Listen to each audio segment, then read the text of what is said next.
Assalamualaikum warahmatullahi wabarakatuh. Alhamdulillahirabbil alamin. Wassalatu wassalamu ala asyrafil mursalin sayyidina wa maulana Muhammadin wa ala alihi washabihi ajmain, amma ba'du. Sahabat muslim hafizakumullah. Pada kesempatan kali ini kita akan membahas tentang kriteria-kriteria hewan yang sah digunakan untuk berkurban. Bulan Dzulhijjah merupakan bulan suci yang termasuk dalam kategori Ashhurul Hurum, yaitu 4 bulan yang dimuliakan dalam kalender Hijriyah. Di antara 4 bulan tersebut adalah yang pertama bulan Dzulqa'dah, yang kedua bulan Dzulhijjah, yang ketiga bulan Muharram, dan yang terakhir atau yang keempat adalah bulan Rajab. Dalam bulan Dzulhijjah ada beberapa kesunahan yang dapat dilakukan umat muslim bagi mereka yang tidak menjalankan ibadah haji. Di antara kesunahan tersebut adalah melaksanakan ibadah kurban. Dalam memilih hewan kurban, ada beberapa kriteria yang harus dipenuhi agar hewan tersebut menjadi sah ketika digunakan untuk berkurban. Yang pertama, hewan tersebut harus dalam kategori an'am atau raja kaya. Yang termasuk dalam kategori an'am atau raja kaya yaitu 1. Kerbau atau sapi, yang kedua do'an atau domba, kemudian yang ketiga adalah ma'az, kambing kacang, kemudian yang keempat adalah unta. Dalam kategori an'am ada beberapa kriteria yang dijadikan patokan agar hewan korban tersebut sah, yaitu diklasifikasikan sesuai dengan umur dan jenis hewan.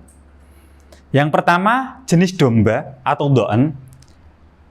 Hewan ini sah dijadikan untuk berkurban ketika minimal umurnya adalah 1 tahun atau sudah tanggal giginya.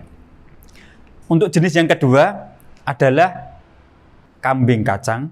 Hewan kacang sah digunakan untuk berkurban ketika umurnya 2 tahun atau lebih. Kemudian yang ketiga, kerbau atau sapi. Kerbau atau sapi sah digunakan untuk berkurban ketika umurnya 2 tahun ataupun lebih. Kemudian yang terakhir unta.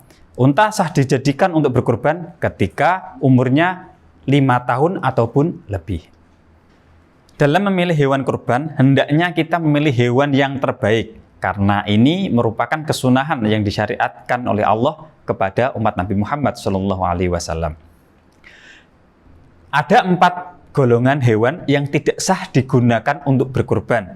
Yang pertama, hewan tersebut buta atau pecek. Yang kedua, hewan tersebut sangat kurus sehingga tidak ada lemak atau dagingnya. Yang ketiga, hewan tersebut pincang. Dan yang keempat, hewan tersebut dalam keadaan sakit. Akan tetapi, ada beberapa cacat hewan yang masih sah digunakan untuk berkurban, yaitu hewan yang dikebiri dan hewan yang pecah tanduknya. Adapun hewan yang putus telinga atau putus ekornya ini tidak sah digunakan untuk berkurban. Hal ini dikarenakan cacat yang pertama tidak mengakibatkan dagingnya berkurang karena cacat batin. Sedangkan cacat yang kedua mengakibatkan dagingnya berkurang karena cacat fisik. Sahabat muslim hafizakumullah, demikian tadi kriteria-kriteria hewan yang sah dijadikan untuk berkorban. Semoga amal ibadah kita diterima oleh Allah Subhanahu wa taala. Wallahu a'lam. Akhir kalam, wallahul muwaffiq ila aqwamit thariq. Wassalamualaikum warahmatullahi wabarakatuh.